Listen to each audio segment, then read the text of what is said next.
Good morning, my dear students. I hope the video I have shared in previous class you all have watched it and enjoyed it. Yes, I know it was in English only, but I hope you all understood that video because it was very easy. There were so many pictures to make it easy for you. And after that, and before starting our class, I want to wish you all happy Janmashtami. I hope you all have celebrated Janmashtami with full enthusiasm. And now back to our work. So in today's class, I'm going to teach you lesson number 11 from your science book. Please open page number 114. Let us start lesson number 11. The topic is force, work and energy. If you have watched the previous video carefully, then now you will be able to tell me what is force, what is work and what is energy. Now you are familiar with all these three terms: force, work and energy. But for you, I am going to explain you all these once again in Hindi also, because some of you were facing in understanding the video क्योंकि वो totally in English था. So right now I am reading this chapter for you and I will try to explain this in Hindi also.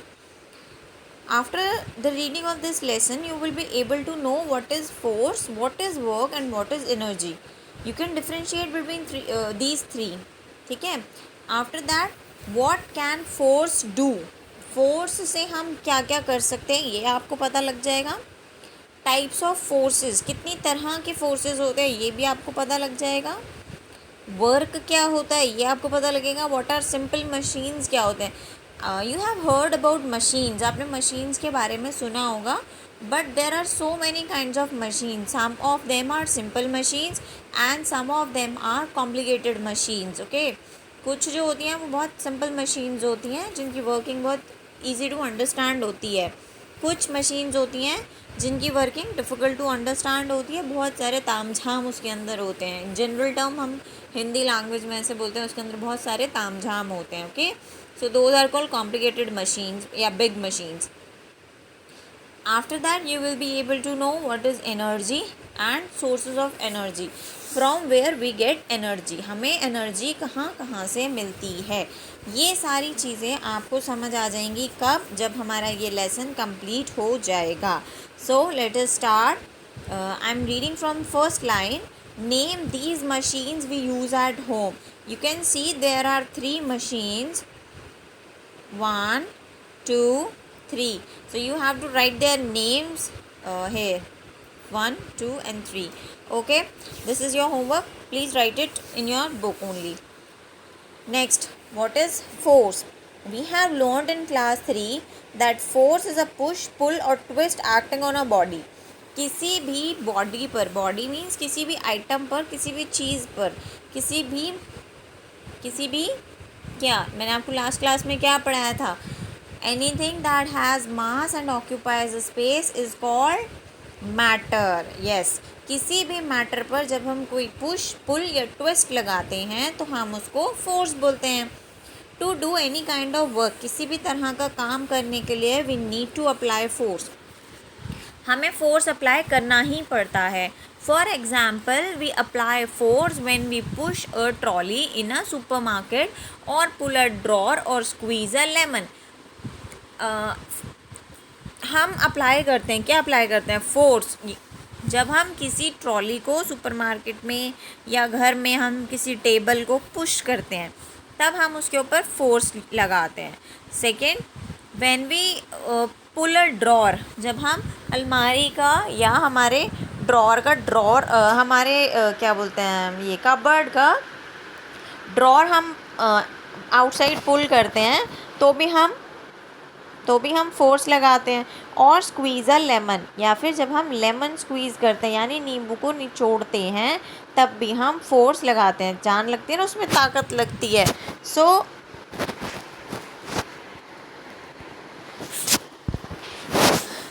Real world to do any kind of work, किसी भी तरह का काम करने के लिए we need to apply force, हमें force लगाना पड़ता है।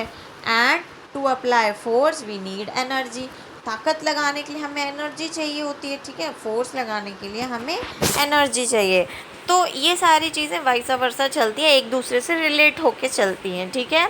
वॉट कैन फोर्स डू, अब हमें ये बताना है कि फोर्स क्या कर सकता है।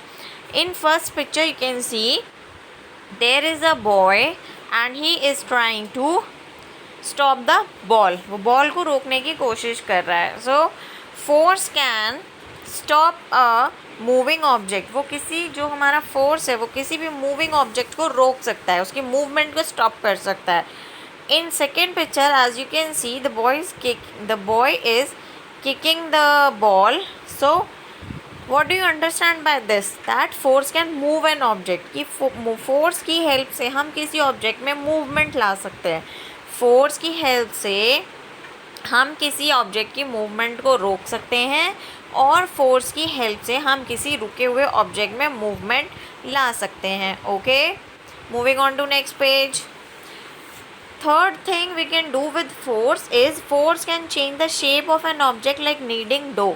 फोर्स की हेल्प से हम किसी चीज़ की शेप चेंज कर सकते हैं। As you can see if there is a balloon, एक बैलून है and you are pressing it, और आप उसको प्रेस कर रहे हो, सो आप देखते हो उसका शेप चेंज हो जाता है। Okay, so force can change the shape of object, किसी भी मैटर की शेप को चेंज कर सकता है फोर्स।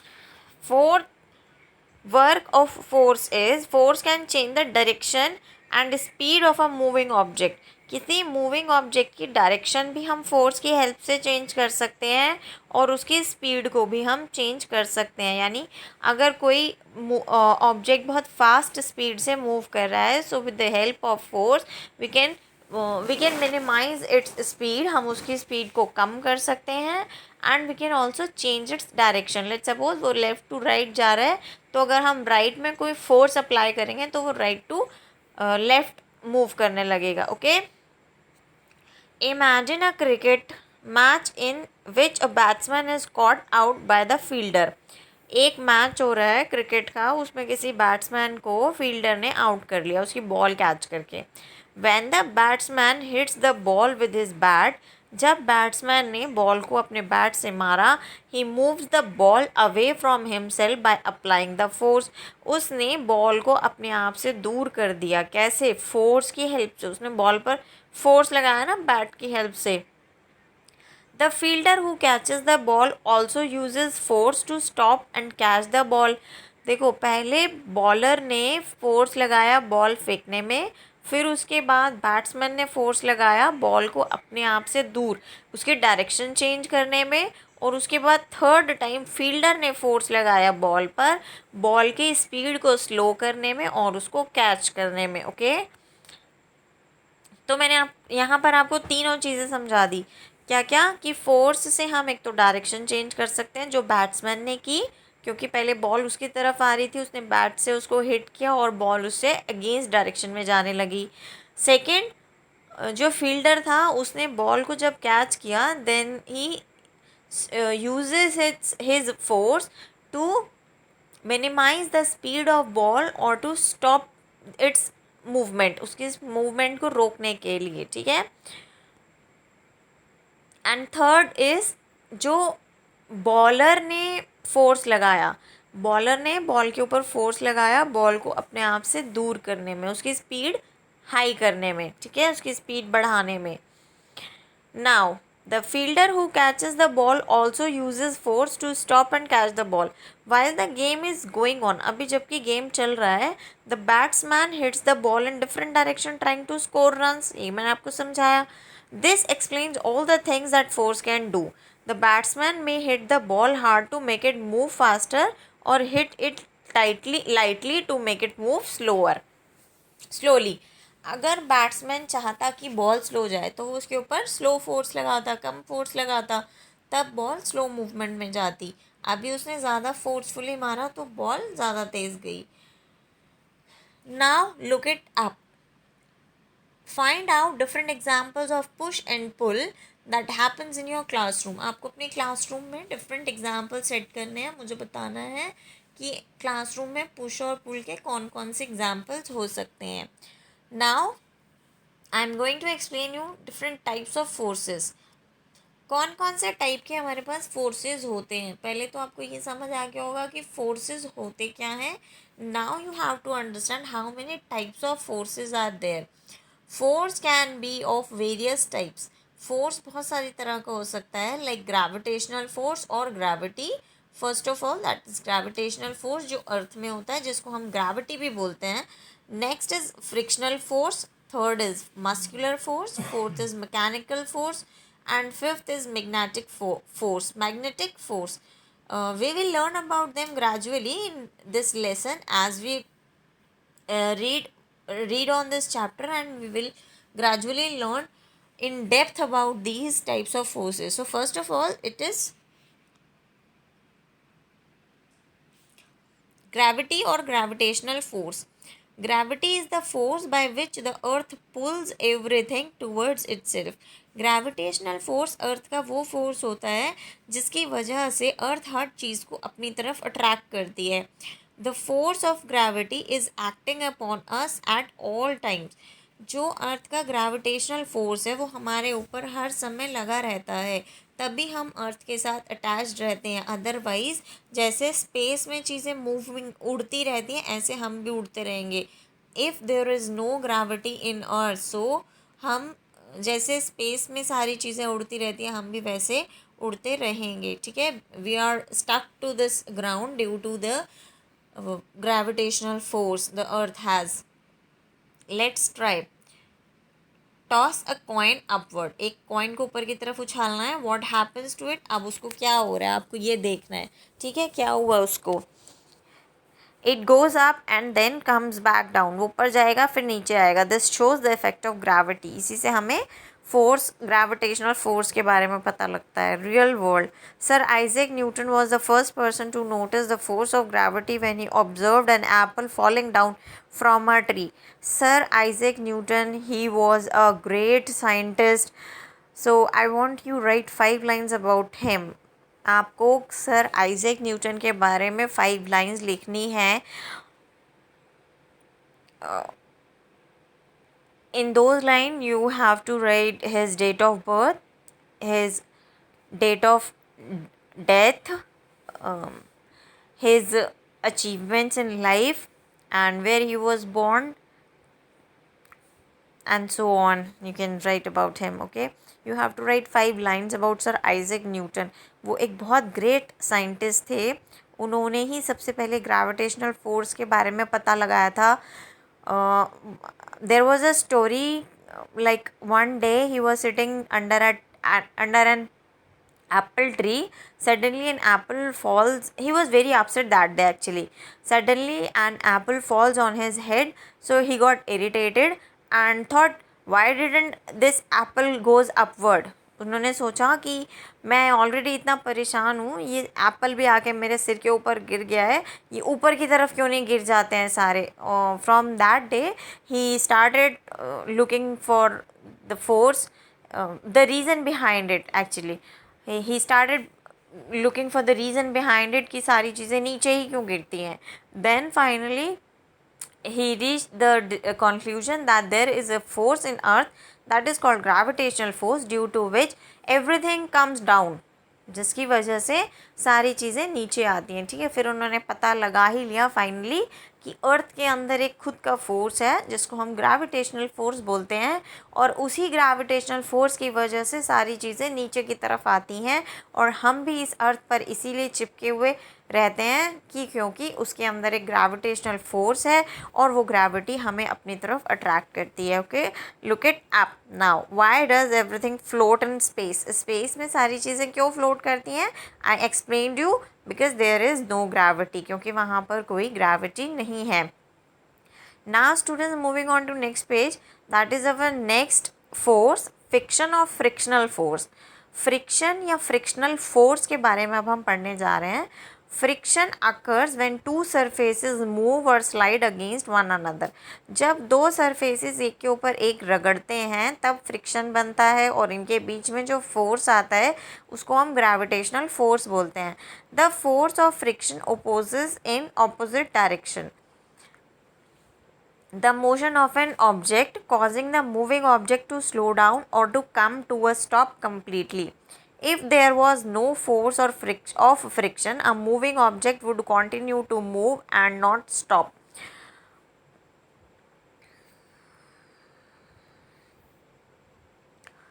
जो फ्रिक्शनल फोर्स है वो दो ऑब्जेक्ट्स के बीच में होता है, उनके मूविंग डायरेक्शन के opposite.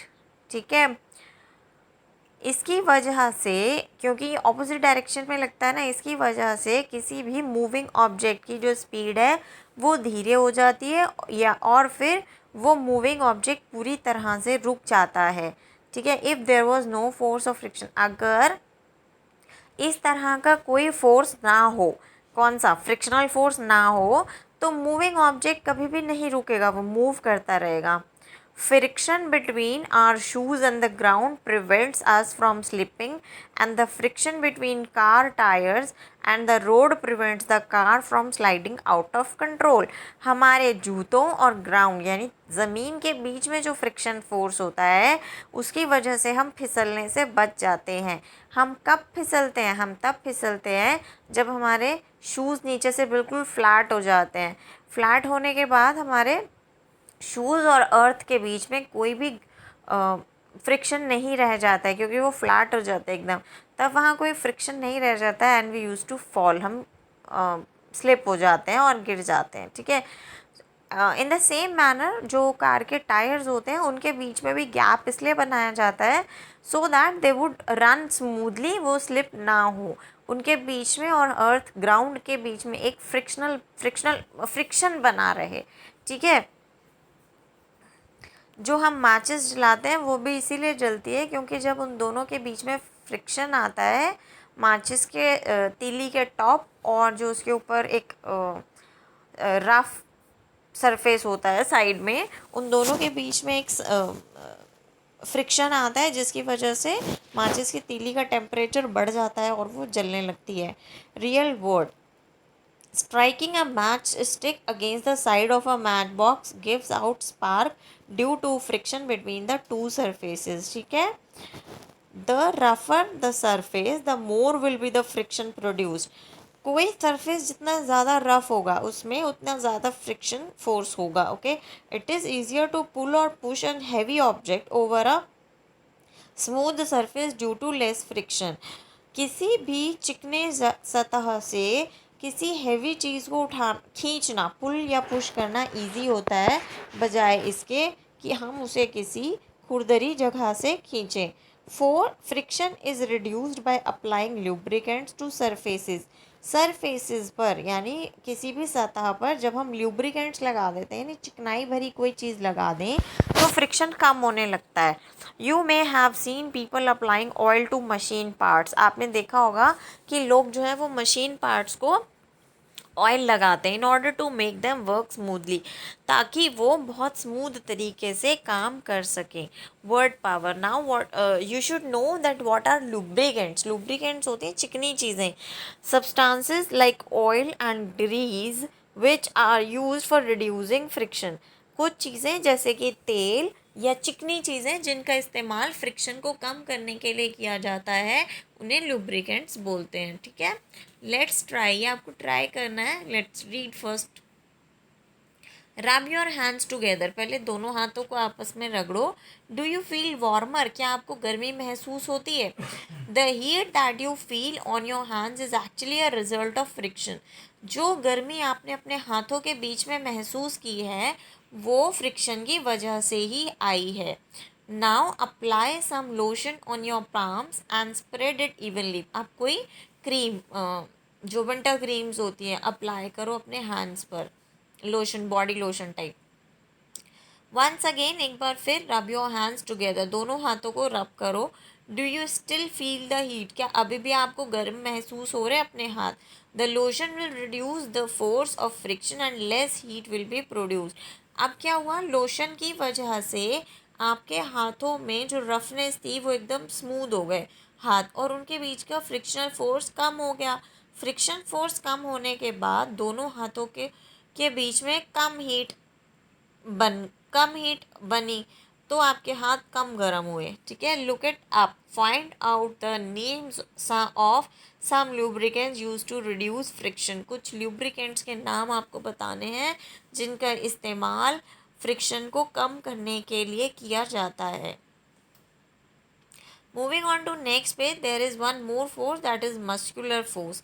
Force number 3 is muscular force. Force 1 was gravitational force, that is in earth. Second force was it was frictional force, and third one is muscular force. Muscular force is the force applied by your muscles. आपकी muscles जो force लगाती हैं उनको muscular force बोलते हैं. It is used to pull a chair, lift heavy objects और kick a ball. इस force का इस्तेमाल किसी भारी चेयर को उठाने, बॉल को किक करने या किसी चेयर को खींचने के लिए किया जाता है. Let's try. Place some heavy books on your desk and push it. कुछ भारी भारी किताबें अपने डेस्क के ऊपर रखो और फिर उसको खींचो. You are using the muscles of your arms to push the desk. Then you can see कि आपके ना हम बाजू के मसल्स दिखने लगते हैं. क्यों दिखने लगते हैं? क्योंकि आप इतने हैवी बुक्स डेस्क के ऊपर रख के उसको खींच रहे हो, आपकी ताकत लग रही है. Real world. A strong person with strong muscles can lift heavier objects than people with weak muscles. एक व्यक्ति जिसके पास बहुत स्ट्रॉन्ग मसल्स हैं वो भारी भारी चीज़ों को आसानी से उठा लेता है, जबकि एक वीक पर्सन उसको नहीं उठा पाता है. Our fourth force is mechanical force. Sometimes कभी कभी we use the force of machine to do things. हम machines का help लेते हैं अपने कामों को easy करने के लिए. Such a force is called mechanical force. जो force machines की help से लगाया जाता है उसे बोलते हैं mechanical force. Pushing bicycle pedals to move forward and using a crane to lift things are example of mechanical force. Cycle में जो पेडल्स होते हैं जब हम उनको पुश करते हैं आगे से आगे की तरफ पैरों से तो हमारी साइकिल चलती है. That force is mechanical force. और जब हम क्रेन का यूज़ करते हैं हैवी ऑब्जेक्ट्स को लिफ्ट करने के लिए, that is also mechanical force. Next is magnetic force. As you can understand by the name magnetic force is related to magnet. The force exerted by magnet, वो force जो magnet की मदद से लगाया जाता है उसे मैग्नेटिक फोर्स बोलते हैं. A magnetic force is caused due to the presence of a magnet. Magnet की होने की वजह से जो फोर्स लगता है. A magnet can pull objects such as an iron key और nail towards it. Iron magnetic force वहाँ पर लगाया जा सकता है जहाँ पर हमें मैग्नेट से रिलेटेड चीज़ों को सेपरेट करना हो. जैसे अगर हमें बहुत सारा कोई हमारे पास ओर है, उसके अंदर मिक्सचर है आयरन, कॉपर, सिल्वर, टिन, वहाँ से हमें आयरन ऑब्जेक्ट्स को सेपरेट करना है. Then we can use magnetic force. तब हम क्या करेंगे, मैग्नेट लेंगे और उस पूरे जो हमारा ओर है, मिक्सचर है, उसमें डालेंगे. उसमें डालने के बाद क्या होगा, पूरा जो आयरन है वो मैग्नेट के साथ चिपक जाएगा और सेपरेट हो जाएगा. ठीक है, there we use magnetic force. So children, this is all about our today's class. Now I want you to give me answers of these fill in the blanks. I hope you will enjoy reading this chapter, as I already shared a video. It was very interesting video with you. Now it's time to leave. Thank you. Take care. Bye bye.